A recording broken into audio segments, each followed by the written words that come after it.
media and really asking the question, dude, have either of you parties lived in both to really understand both perspectives, right? And have a point of view. So, you know.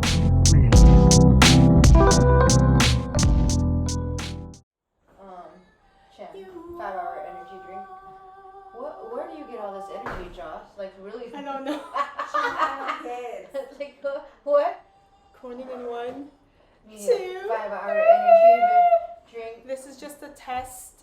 Hey everyone, we are from Class of 94, Clark Air Force Base, Lily Hill. I can't see Joanne.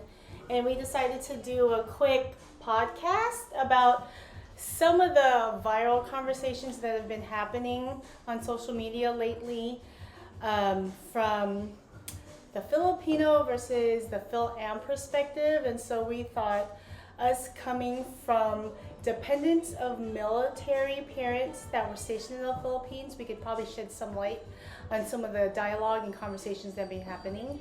So just wanted to introduce myself. My name is Jocelyn Oxmana Duff.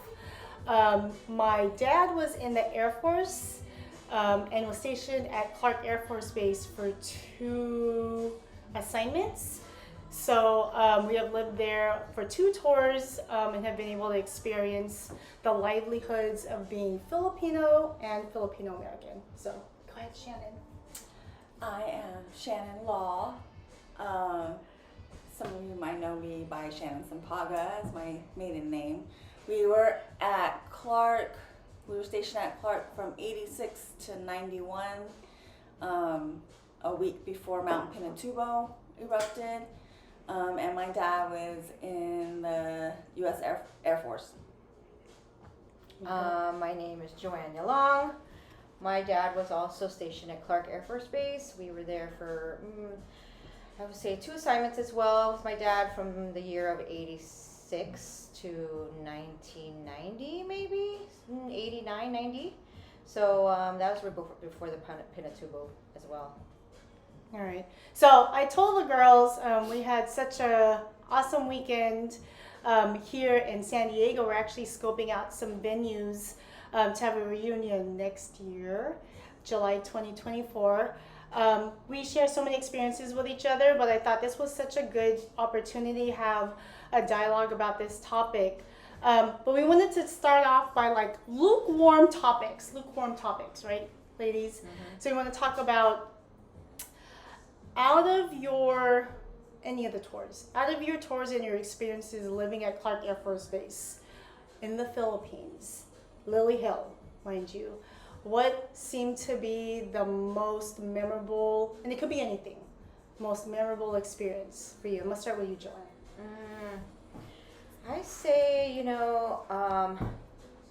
being in the Philippines is just connecting with your family as far as, your traditions, and then, as far as like, it was just different as far as growing up there, and then your parents having to be in the military, your dad, and then going to meeting friends that you were able to connect with on a level where you go to school on base and it's for military dependent kids, and you can connect to that to the rest of the kids, because it was hard for us to just go from one school to another, and that we knew that everyone is pretty much going to be on the same boat.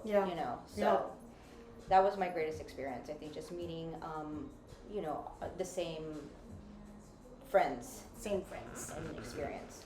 Shannon, what about you? Man, I think for me it was, so all the places that we were stationed before, we were stationed in Colorado, Biloxi, Texas. Going to a place where people look like me. I wasn't the only Filipino kid in a classroom full of white kids. There were other kids that looked like me. We were the majority over there. That was the biggest thing for me. And the freedom. Man, like, kids nowadays do not know the freedom that we had. Like, we took advantage of every freaking freedom we had, right? Like, you had 25 cents, you could get 5 miles away from your house. Yeah. Like, take a tricycle. Yeah. take a jeepney anywhere, and all you needed was probably $5 in your pocket and still have change left over at the end of the day. That was my biggest thing, was the freedom that we had. You know, your parents were just like, be home by 6 o'clock because that's when dinner is going to be on if you want to get fed. That was my thing. And I think for me, and this is where we're probably going to start delving into the juicy stuff, because you know these girls know I like to like stir the pot a little bit. So I think for me, what the thing that stood out the most for me at Clark was the fact that there truly were no color lines. Yeah. So and you ladies can chime in, just chime in whenever you want. I think the biggest thing for me is at a Dodge school, there was no such thing as cliques. There were no, you're with the Filipinos, you're with the African Americans, you're with the Caucasians. It was straight a melting pot. And I mean, you had your cliques. Yeah, you but had your they cliques. still meshed in with each other. Yeah, they meshed in. But it was more exactly. like you had your skaters, you had your jocks. Nothing dealing with racial. Even then, it was like you still hung out with everybody. Yeah. Everybody knew everybody. Right. Like everybody was like, oh, it wasn't a big taboo for a skater to be on the basketball team or something. Yeah. Or on the wrestling team, like something like that. Right. And I think the biggest thing for me was a culture shock leaving the Philippines, coming to the United States, and you think of the United States, right? Like home of the free sort of thing. But coming out of a military dependent environment into a civilian world, total culture shock, because that's when I really experienced racism. Like everyone was segregated, and it was such a culture shock for me because in the military, like I said, it was a true melting pot. There was no segregation of races. Everyone hung out with everyone. If anything, the segregations were by interest. Right. Like you said, right? If you were a skater, if you were a rocker, if you were into hip hop. Right. I don't know, I feel like that was the only thing. But even then, right?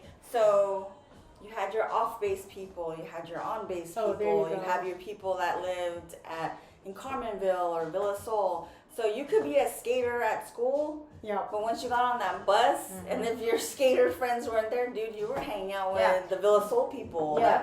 Everything was the same. It was the subdivision that had segregation. Yeah.